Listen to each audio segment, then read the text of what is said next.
Hi, I'm John Schroeder, and welcome to the Edgar Casey, Arizona channel. Today, we're starting a new type of series, which is a book review. And in this case, I am choosing this one, The Boy Who Saw True. So you're able to see on the screen there with me the portion of the cover there having to do with the title of the book that we're going to discuss today.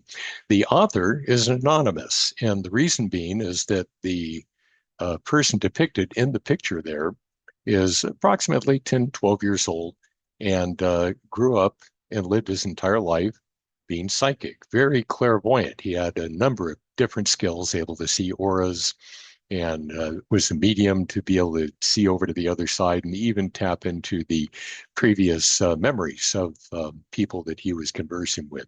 So this is really kind of an interesting story that is completely from the 10 to 12-year-old's diary and later from letters that he had written to people that he knew. So anyway, the person, I shall get on with this so that you can see the anonymous author actually was a book that was a compilation from a gentleman by the name of Cyril Scott. Cyril Scott was a musician mainly. He was also an author, very much into metaphysics. And he found this just to be a fascinating book, of which you can see in the text up there. It was first published in 1953, but it's not his words. It is the words coming out of the diary of this first young boy and then later on as an adult. So we will go on to the actual text of the diary, and then I'll give you my take on it as I'm going through in terms of the book report side of it.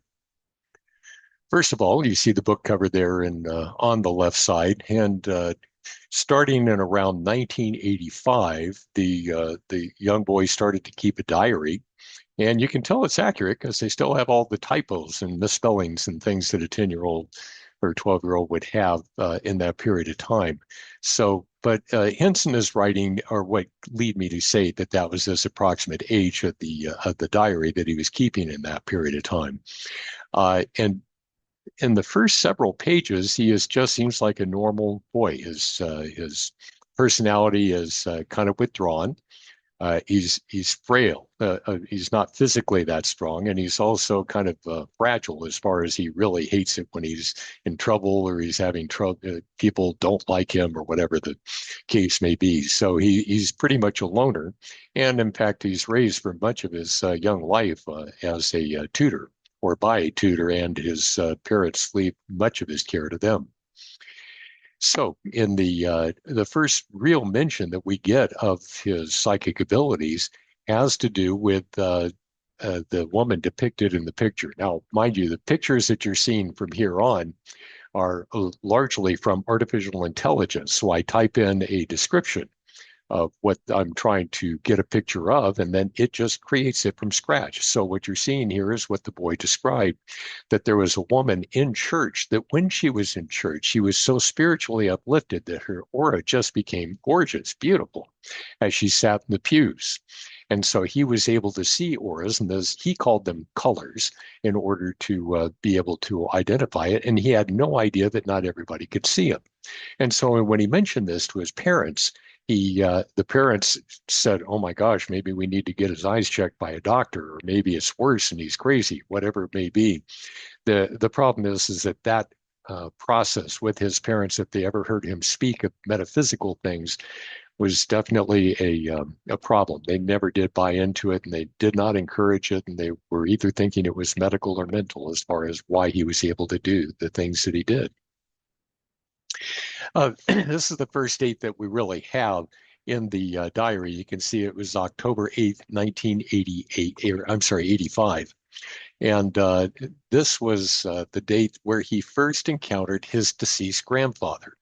And you can see in the depiction right there, it was a joyous time. He really enjoyed his grandfather. And obviously, the grandfather not only enjoyed him, but knew that he was deceased and could tell that the boy was one that he could interact with on the earth, unlike the majority of humans out here. So the boy was, asking about other relatives and such. And the grandpa let him know that people who pass over to the other side are able to keep tabs on what's going on in the earth if they want to. His wife or grandmother to the boy will come up in a bit, and you'll be able to see how she handled being deceased and what she wanted to do on the other side. So on November 2nd, 1885, we come into a school situation in which I guess they had moved, and suddenly he went from a tutor from wherever they had moved from to going into a school situation. And this is back in the 80s where school marms, if you will, were pretty tough. Wrap the knuckles with a ruler and strict punishments and things like that. And he was a rather timid kid. And so you can just tell by the way that he writes that it was having real angst in his life, bringing real angst into his life. And so he was having such trouble. And then he had the problem of the parents when he would mention things like seeing auras or ghosts or whatever. And then they were thinking, oh my gosh, we really need to get a doctor to examine him. Well, the grandfather visited the kid and said, this is going to work out just fine. He says, you wait and see. So when the parents decided to get a doctor to examine him, the doctor starts asking him questions. He assumes that the angst that the kid is experiencing from having such a tough school situation is why he's coming up with all these fantastic stories, hallucinating or whatever he's doing that is not psychic, but is psychological. And therefore, his answer, the solution to the whole thing, was to bring in a private tutor. And this was to be one of the best moves that happened for this kid in his entire life, as you will soon see.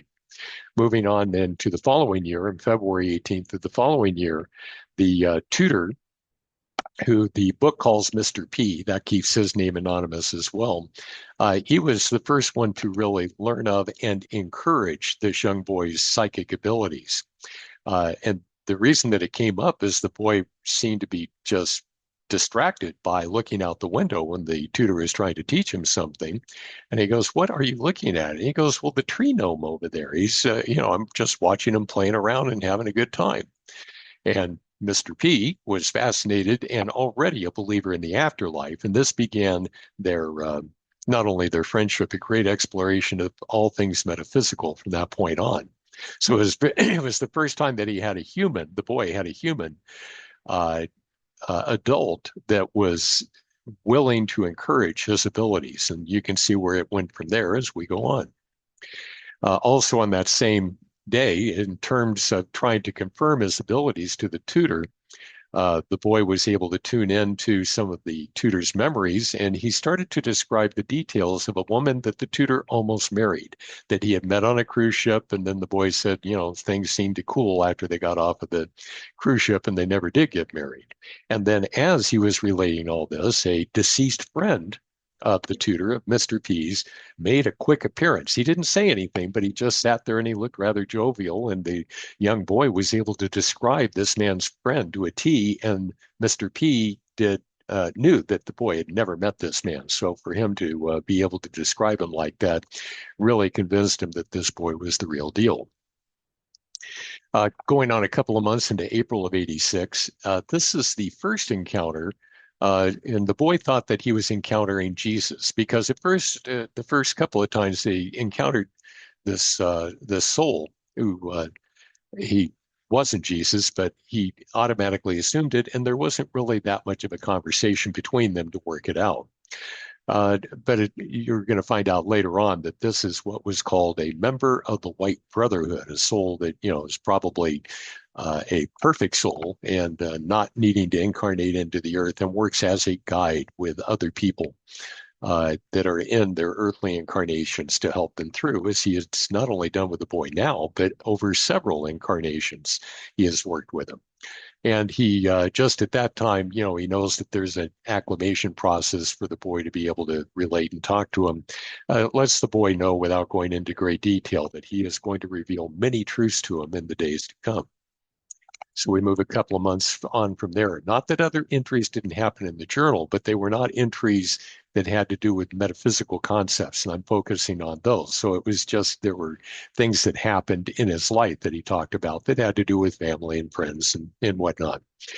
In this case, the Mr. P, the tutor, is fascinated with the idea of auras. And so he gets the boy to be able to describe, tell me about auras. What kind of auras are there? How are they different? And I put in quotes there in the description on the right that in some cases the people were a dirty mess or a harried muddle, and then others they were just beautiful, pretty bright colors all throughout. And so it did indicate that it was a reflection of what they seemed to be as a person or what they were thinking. And then also there were hard edges. This was new to me. I had not heard this before, but there were hard edges versus more of a fading of one color into another, depending on the type of personality. If you were more of a 3 by 5, very digital, yes or no, black or white kind of person, your colors tended to have more harder edge had a harder edge to them, as opposed to the ones that kind of go with the flow or gentle and kind and patient, and they have more of a fading from one color to another. So that was a great deal of information that was given in that section about what it takes to be able to see auras.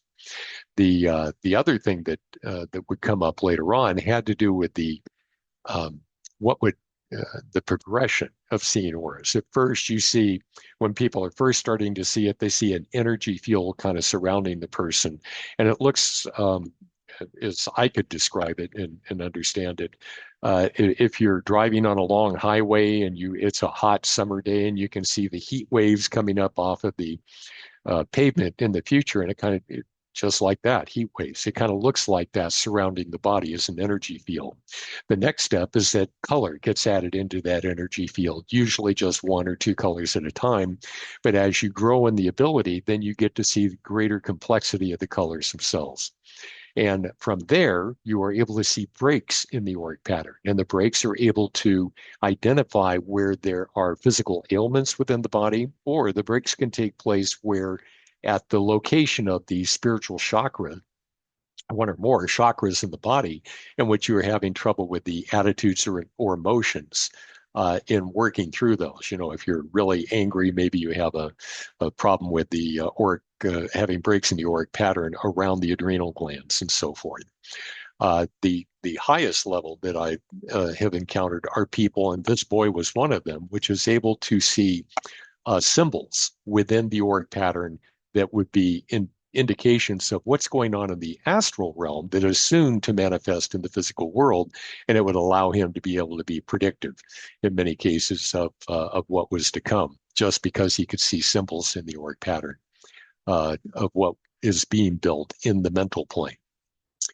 A month later, the soul that the boy had mistaken for Jesus lets him know. He didn't say white brotherhood, but he did indicate that he would an elder brother, is the way he put it, and encouraged the boy to call him EB for elder brother from there on. The only thing that he really went into is to let the boy know that reincarnation was a fact for the souls who inhabit the earth. In other words, you know, he was wondering, do we really come back in one life after another to become better people? And while he didn't elaborate on it, the elder brother definitely confirmed, yes, we do reincarnate as the souls that are entrapped here in the earth. The following month, Grandpa appeared once again and finally explained Grandma's absence. Apparently, they were both very traditional Christians, and remember, this is going on in Great Britain, in that area. And so they were probably Protestants, although it doesn't go into great detail as far as what religion they might have been. But at that point, Grandma was so absolutely certain of what it was going to be like, that you would go to the other side after you died and that you would wind up singing songs of praise to God and his golden throne. Well, you see the AI depiction there. God was not sitting in the golden throne, but there were lots of grandmas over there who said that's the way it's supposed to be, and that's how they're spending all their time, was singing songs of praise to this golden throne. So we get to do whatever it is that we feel like we want to do over there, and we can create it with our minds because thoughts become things. And Grandma didn't want to be bothered with what was going on with earthly things like Grandpa did. And so that's why they were on two different paths at that point. So it really is up to us what we experience on the other side to a large extent. And then you'll see how things get a little more channeled for us as time goes by over there. In that same month, but later in the month, the boy and Mr. P get a visit from a deceased friend of Mr. P, and he was an atheist. And the atheist, says, "Hey, I'm not dead. I'm alive and well, and I'm right here." And they're going, "Well, your body died." And he goes, "Oh, that's not true." He said, "Because I can see and hear you, and obviously you're able to still see and hear me. So I didn't just go away to nothing like I believe happens when we die. So I am not dead." Now, he wasn't about to accept that there was an afterlife, but he was going to say, "I am not dead. There's something that's going on here that's just not explained properly." But, it has nothing to do with life after death, because there is no God and there is no afterlife as it had been taught in religions. And as they were trying to banter this back and forth, finally the atheist just up and left. He said, "Oh, I can't talk to you people." And that was the end of it. They never saw him again.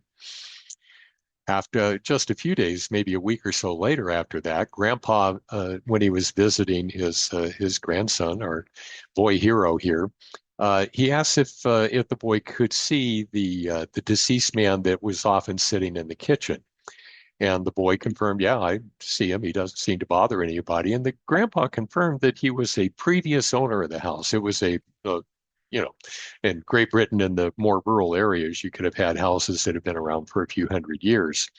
And apparently, the soul that was inhabiting the kitchen on many occasions uh, just loved it there more than he wanted to move on and do better things with his life. And so he hadn't gotten to the point where he was ready to let go. But Grandpa confirmed that he's not doing anybody any harm, and don't pay any attention to him. And he won't bother you either. Next up, in the same month, Grandpa visited again and said that there was a soul with him who wanted to address the room. Mr. P, the boy, and even his grandpa were supposed to sit there. And it turns out that the man was, as depicted in the picture there, is a minister. And so he was used to, giving an exciting talk presentation on Sunday mornings, and I guess he missed that, so he needed his audience, and he asked, "Can I make them the audience since the boy is able to hear what I have to say?" So the grandpa said, "All right, I'll ask him." And they did, and they said, "Go for it." And I should point out that the boy, Mr. P, couldn't hear him, but the boy would take dictation. And so he would hear it, and it's not like he was writing in shorthand or anything, but he would catch the main points of what the minister was talking about. And I have to say, when Grandpa and the minister left, Mr. P looked at the boy and says, "My God, he didn't tell us anything we didn't already know." So the minister just wanted to be heard, and so we can continue to do that if that's what we want to do on the other side. We have a willing audience wanting to hear us. A couple of months after that is when the boy has a past life recall. It apparently went back many years, maybe a few hundred, even 1,000, to a lifetime that he had as a black man in Africa. And in the picture, it depicts, there's not many comforts going on around there, but he said he could feel just how incredibly happy and peaceful he felt during that lifetime, even though it would be considered a hardship life. When comforts like that bed he's sleeping in right there would come about.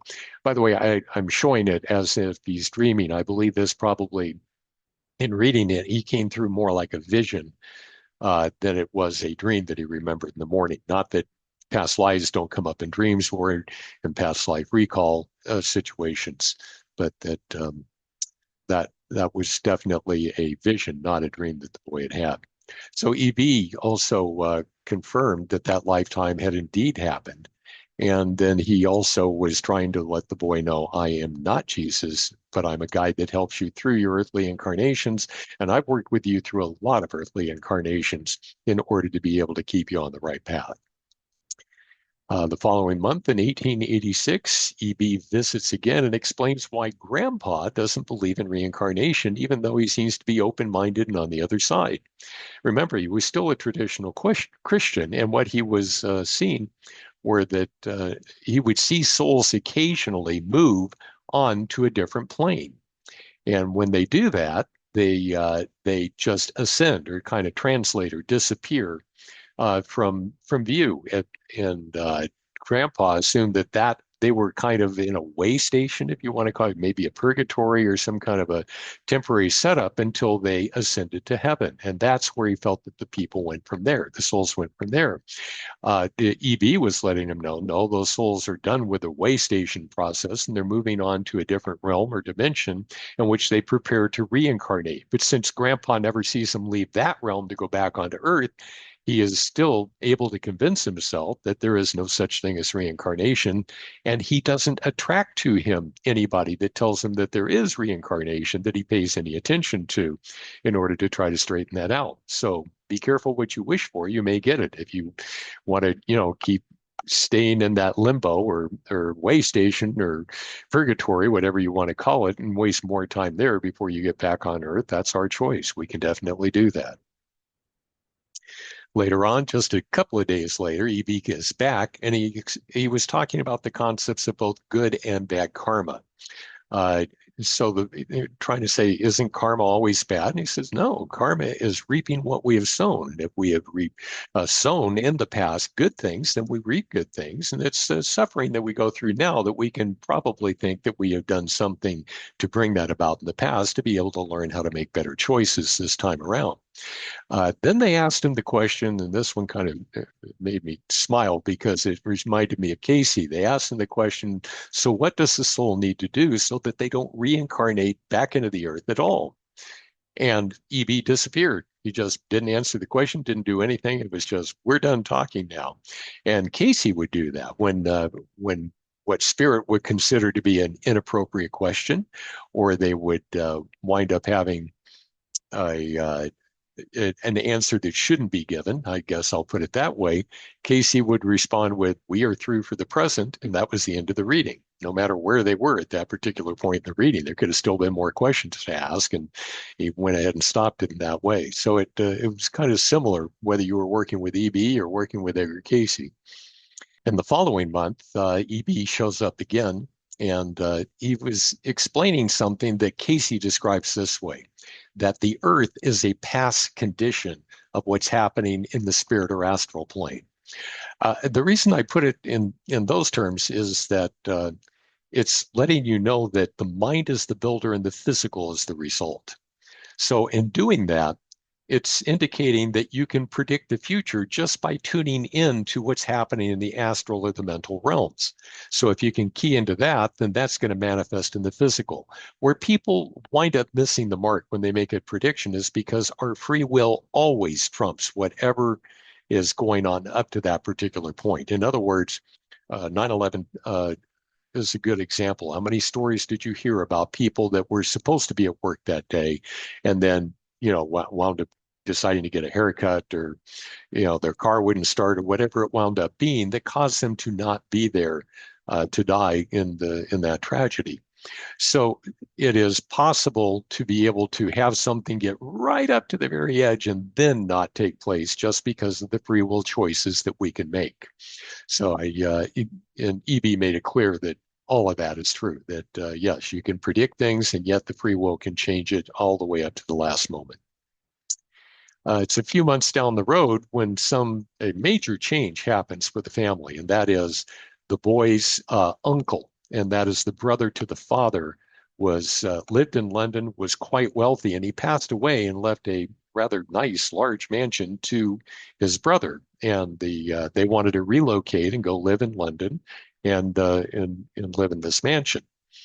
So the boy did move there with the parents, at least initially. He hated the feeling of the place. He didn't call it the vibe, but he hated the feel of the place. And Grandpa told him that his uncle, even though he was a very wealthy man, he was very lonely. He was very unhappy despite his wealth. And that's why those vibrations stayed with the house. And that's why the boy had such an icky feeling about the place. And the grandpa said, things are working over here to try to improve that for you. And he didn't say much more at the time, but it was interesting to see how that unfolded. In the next month, the boy had been asking for EB to come and answer questions for him for a while, and EB didn't show up. And when he finally did, he explained to the boy that, as you can see in the picture to the left, the text there, if you look at the left side of it, is time elapsing differently from people who are on the ethereal side of life compared to the right side of that picture, in which, time, we have different time zones and all of that. It's counted quite differently in the astral realm, but there are laws having to do with time on the other side that limit their ability to be able to respond when called. It's not like there is no time and space and they could be there at our beck and call at any moment. It apparently is more confining than that when you are even in a ghostly form in the manifest universe. And so the main question that he had was talking about, why are there, good people and bad or evil people in the world? And Evie said, from the perspective that we have and the perspective that God has, every single soul is searching for God. Now, some are doing that through really bad decisions, and he called it folly, since it was back there in the 1800s. And he said they're searching for God through folly, while others are doing it by trying to live the best lives they know how to live. And so it winds up being that no one is out there not trying to find God. We don't recognize that that's what we're doing, but whether we're doing a bad job of it or a good job of it, every soul is searching for God. The following month, the boy started to get an interest in other psychics, and so he found somebody that was a channeler. It doesn't really say it, but I think Mr. P would probably introduce them. And he watched this channeler, in which, you allow a soul to come into the body and communicate through you. And he was watching this female work with a couple of clients. And the first one, he actually watched the soul come in, enter into the body, and she goes through some gyrations. And the next thing you know, she's got a different style of speaking and all that. And she answers the questions for the client as having a conversation back and forth. And then when that client was gone, the next one comes in, and the boy watches this soul try to do the same thing, to inhabit the body, to be able to communicate, but something isn't matching up. There is a lack of harmony. It wasn't a good fit between the two. And even though you could tell that there was some kind of interference, apparently the woman was just, whatever she was saying was just a mishmash. It was garbled. It was not mumbled. It was not, you couldn't understand her at all. And so apparently there needs to be some kind of a harmonious connection between the person who is the channeler and the spirit that's trying to speak through them, or it's not going to come out right. It'll be garbled. It's later on in that month, and Grandpa announces that he is going to go to heaven, and that means he isn't going to be able to visit the boy nearly as often. And he also makes it clear that he doesn't believe in reincarnation, despite what the boy keeps trying to explain, that he's preparing for his next life on Earth. But Grandpa pretty well disappears. That's the last we hear from him in the diaries, and even in the subsequent letters when the young boy is then a man. So Grandpa heads on his way in October of 1887 to whatever lay before him. So that was the last entry in the diaries. It is not that the boy didn't continue to keep a diary on into his adult years, but he had an unfortunate mishap in that he had a number of his the only ones he didn't have are the ones that you saw me talking about right here that he had stored at home, and the other ones he had kept with him. And they were he took a train ride, forgot to pick up the bag that had the diaries in it, and so he lost track of them. And so we don't have any more of the story from his young age as he was going through adolescence and teenage years and into adulthood to be able to fill in the gaps. I would have been fascinated to see that, but it's just not there. So the following slides are all put together by the compiler, I'll call him, from letters that he had traded with his spouse and with family and with friends. He befriended somebody in his adult years who was also psychic, and this man went to our now man hero and said, that wonderful woman I was getting married to, we're now getting a divorce. And so they were, from one psychic to another, they had to agree that it seems that we are not very good psychics for ourselves, is what they tended to agree upon. that there is, too much bias and lack of clarity and putting too much of our own wants and desires into what we are thinking the future holds for us. And they brought up something else that was really pretty interesting. And our psychic hero adult's friend described his wife who was divorcing him as a shrew of a wife. So those quotes are accurate from whatever was in the letter. And the interesting thing is what really threw him off was how beautiful her aura was before they got married. And even his friend who had met her before they got married, they both agreed she had a beautiful aura. But remember, that's the romance period. That's when things are just wonderful between the two, and we're so forgiving, so kind and gentle and loving. And everybody has a beautiful aura when they are in that kind of a frame of mind. So it was only after they got married and the dew fell off the lily that the real person starts to come through. Is kind of that's how AI depicts the romance period turning into the shrew of a wife that he wound up divorcing. So our now man hero also got married, and he got married very happily. There was not the trouble that his friend had experienced, but he did have a rather dire premonition that if his wife were to ever have children, that both his wife and the child would die. And in fact, she was so wanted a child and finally convinced him that nothing was going to go wrong because the doctor said everything's fine. And unfortunately, she did die, and so did the child in the birthing process.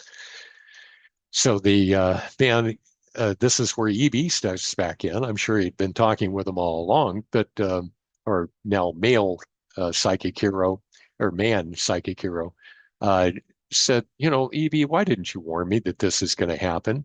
And EB was rather straightforward about it. He goes, I'm not here to help you get around your karma that you came into this lifetime to learn from. And so I want to make sure that you understand that even though it looks like bad things happen to good people, that it wasn't for a reason, that there isn't a lesson to be able to take from this. In this particular case, your premonition should have been enough to keep you from going down this road. But apparently he didn't trust his own psychic advice based on what the doctors and what his wife said to encourage him to go against what he believed. Later on, our hero, psychic hero, asked Evie, what good does it do to reap what you sow from past lives if in your current life, you don't remember what happened to cause it? So if you have suffering in this life and you can't connect it to what you've done in the past, what good does it do? And EB's answer was rather limited in that he said that the conscious mind often doesn't understand or remember where it all started, but the soul does. And I like this analogy for being able to understand that a little better. If you look to the picture to the left, what I'm showing is kind of a modern teenager or young adult working on a computer through virtual reality. And that's how they work with online games. They have this whole virtual reality in front of them, and they put on those glasses, and the next thing you know, they're seeing an entirely different realm from where they truly are. In this case, we're showing that he's got a virtual reality that's inside of a graveyard. And he's allegedly that dark figure on the stone path that's walking forward. And he's figuring out how to navigate and get through the graveyard to achieve whatever goals he's trying to get to in the game. It is not a lot different when we talk about how souls react with their avatars. That's what the name of it is in the game. So that dark shadowy figure is an avatar in the game. But what if the human body is the avatar for the soul when it comes to the earth? So the soul has the memory of all the different lifetimes that we've had on earth, has learned from each one of those, just like we learn by the death of an avatar in this one, and then he dies again, and you get to figure out, how do I keep my avatar from dying? And you take that knowledge into the next life and the next life. So allegedly, we are supposed to get better each and every time if we are willing to keep an open mind, learn from it, and learn to make better choices. So from a Casey concept, we are the souls that kind of sit back in our house with our computer, remembering everything, even if the conscious mind doesn't have a conscious memory of what the past lives were all about. And sometime later, EB was asked by our mature psychic hero, if he should warn about yet another friend who was going to enter into a bad marriage. And Evie threw me off a little bit with his answer. He questioned the psychic man's motivation to save a drowning man. I didn't know what that meant till he went on in some detail. And what he meant was, as much as our psychic hero might want to help, the person in trouble may have really set a goal on drowning. I mean, he's got to learn a lesson there, and it's not going to be a pleasant marriage. And so he's going to go into that marriage, and he's going to learn some pretty hard lessons, but that may be the best way for him to learn those lessons. What EB was trying to get through to the psychic man of our story here is that if and when that does fall apart, that the marriage doesn't work out despite his warnings, that he not blame himself. He couldn't have done more. This is exactly what the guy who got married and had a bad marriage wanted to do. I'm reminded of a man who had several Casey readings, was kind of close to Casey in the work, and he initially brought up a woman that he was enamored with, and he goes, I feel so close to her, wonderful. Is this the woman I should marry? And Casey usually says that's not to be, decided by this source. You are to, pray and meditate on it and make sure that you're doing what you think is right. Casey just came back and said, no, this is not the one. And, it's a little surprising to hear that. About every 6 months for the next year and a half, the man went back and said, I'm still with her and I still feel this way. Is she the one now? And her free will choices or desire for each other enough to overcome whatever it is you said we weren't good together? And Casey said, nope, this is not the one for you. You should not marry this woman. Finally, after a couple of years goes by, Casey answered the question this time, go ahead and marry her. It's what you want to do, and you're going to learn some big lessons that way that you may not learn any other way. By the way, the man did get divorced later on. It did not work out just as Casey had predicted. So it's very similar to what EB is saying to our mature psychic hero at this point in his life. This is where you get an idea of about the timeline, because what was the World War I? It ran somewhere around, I want to say 1916 to 1918, at least for the United States. And he was in Great Britain, so it may have been a little earlier than that. Anyway, a friend of his and the family comes home and he's got severe shell shock, or PTSD, shell shock as they called it back then. And he just wasn't the same. He didn't relate to his family, his kids, if he had any. It didn't really point that out. But he was not the same, and he was just a very different person. Now, our psychic was able to tell that this was not a case of shell shock or PTSD. It was actually a case of possession.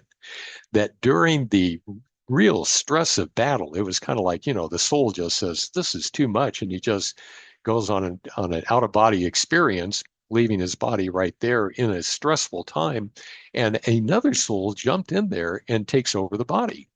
And so this was a true case of possession in that case, as opposed to, all the other things that they psychologically would blame on that. Now, because our grown-up psychic is able to do so, he actually calls to the soul that was originally in that body. And he shows up and he is not happy at all as far as what happened. He wanted to come back and have a wonderful remainder of his life with his wife and all of that. But instead, he got ousted from the body. And it turns out that he now recognizes that he was ousted from that body, just as he had ousted somebody from their body in a previous circumstance. Didn't say how long before that, but that it was karmic that he was not able to get back into his body. And that was how come everything had turned out like it was. So in the picture, you can see, as angry as he is, the other guy, what do they say? Possession's 9/10 of the law. I'm not trying to be funny there, but it did seem appropriate to bring it up that way. And then we get a letter in 1923 in which he's continuing to do his investigation of psychics, and he found a woman that was kind of unusual in that she was both a good psychic and a fraud, because he was watching her work with clients. And when she was getting the information from another soul, like in channeling or getting it from the Akashic records, he could tell, and she was giving really good, accurate advice. but then the client would ask a question that it was inappropriate, or when EB or Edgar Casey would say, "We are through for the present," he could tell that she was just making something up. And so she was giving both accurate and inaccurate information, just trying to please her client. It's kind of an interesting observation of what you can run into when you're trying to find a good psychic out there. They can seem like they're good, but not everything has necessarily is in a case like this.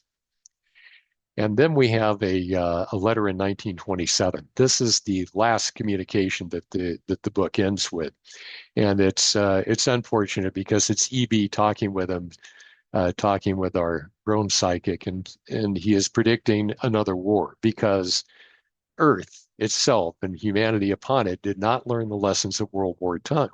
So in 1927, EB is already letting you know World War II is on its way. He didn't say when it was going to be, but that was the last, not only that we heard from the man, from his letters and all of that. So we don't know anything about the rest of his remarkable life.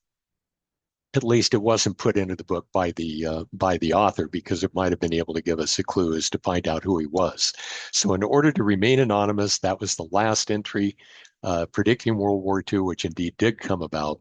And we don't know anything else about this guy. And well, the one good thing from a Casey perspective, he did live happily ever after, and still is. So that's the end of the presentation of my book review of The Boy Who Saw True. I assume this thing is still in print. It's been around since 1953, and it's available through Amazon, eBay, whatever, in order to be able to buy it. And so that you can see what happens, I wind up, I don't know if you can see the yellow marks that are all over in there, but as I go through, I go ahead and highlight the yellow marks in order to be able to condense it down to the format that you have here in the book review. So you can count on seeing these in the future as an ongoing series of book reviews. If you have books that you would like us to review and are appropriate for the Edgar Casey Arizona channel, please let us know, and we will take a look and see if they're worthwhile. And for those of you, many of you will contact us and ask for a PDF copy of the slides right here. We don't use any copyrighted material, and you're free to use ours as you like. We would like to promote a good feeling at the Edgar Casey material as opposed to calling them the work of the devil, but that's up to you. You can ask for a copy of the presentation, or if you have other questions, you can reach us at Edgar Casey AZ for Arizona, edgarcaseyaz@gmail.com. And remember, God loves you with an everlasting love.